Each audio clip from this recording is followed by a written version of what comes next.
Bonjour et bon dimanche. Depuis quand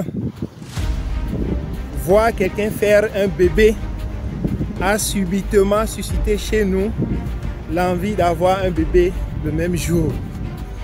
Attends d'abord, il va falloir tomber enceinte, faire le processus de 9 mois avant d'espérer toi-même avoir un bébé. Cette analogie un peu pour souligner l'impatience des uns et des autres. Parce que peut-être tu as été malade et le médecin t'a recommandé de faire la marche tous les jours. Peut-être parce que tu as vu ton poids augmenter et brutalement tu veux faire le sport. Il y a des gens qui viennent me voir, je veux avoir mon poids d'il y a 18 ans. Mais le poids que tu as dû utiliser 18 ans pour l'avoir. Donc il faut encore 18 ans pour réavoir le même poids. En réalité, est-ce que tu t'es rendu compte que tout ce que nous avons aujourd'hui, que ce soit en bien ou en mal, nous avons appris à les avoir? On nous a appris à parler français, on nous a appris à ne pas être riche, on nous a appris à être malade, et de la même manière, nous devrions souffrir d'apprendre à être aussi en bonne santé. Ce que ça veut dire, de façon simple, tu as commencé le truc en 2 jours et te voilà tout le temps en train de regarder ton poids et ça ne marche pas. La plupart des gens même abandonnent. Et attention, maladie que tu as pris 10 ans pour avoir, il te faut un processus pour guérir aussi. Comme on a appris à être malade, de la même manière, nous pouvons aussi apprendre à être en bonne santé. Je t'invite donc à faire le bilan des habitudes que tu as aujourd'hui qui te rendent malade.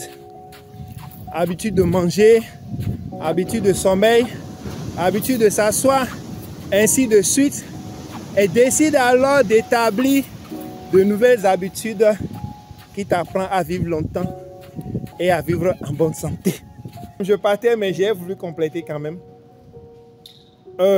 Aujourd'hui, on s'en rend compte qu'il y a des maladies qui sont liées au fait que nous mettons le glutamate dans nos repas. Est-ce que c'est la seule fois que tu as pris glutamate qui te rend malade?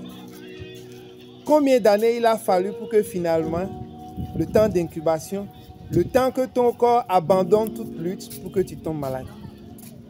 Voilà. Donc tu as compris que c'est tout un processus de rééducation de ton corps qui va te ramener à un équilibre qu'il faut pour que désormais tu sois en meilleure santé qu'en meilleure maladie.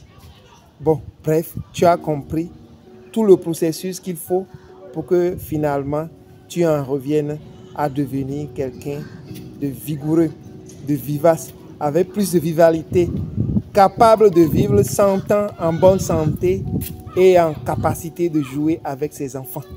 Donc si c'est pour ça que tu cherches à travailler, c'est tout un processus. C'est au moins 5 ans de faire l'inverse de tout ce que tu faisais pour que ça donne. Et c'est tout l'intérêt du programme de Global Love Community, dont l'objectif est de t'offrir un creuset, une communauté de soutien positif pour que tu puisses, sur longue durée, réussir à refaire ce qu'il faut. Aujourd'hui, nous essayons d'apprendre de belles habitudes, marcher tous les jours, faire mieux manger, faire une pause glycémique au moins par semaine, ainsi de suite. C'est autant d'habitudes que nos grands-parents avaient, que nous avons perdu parce que nous vivons dans une société. Maintenant, tu viens voir le contraire. Je te souhaite vraiment de la patience et surtout de la persévérance. Je sais que tu en es capable et que Dieu te bénisse. Et si c'est le mentor Eli, je veux te voir en bonne santé, capable de faire ce que ton Dieu t'a confié accomplir ta mission de vie. Que Dieu te bénisse et bon dimanche.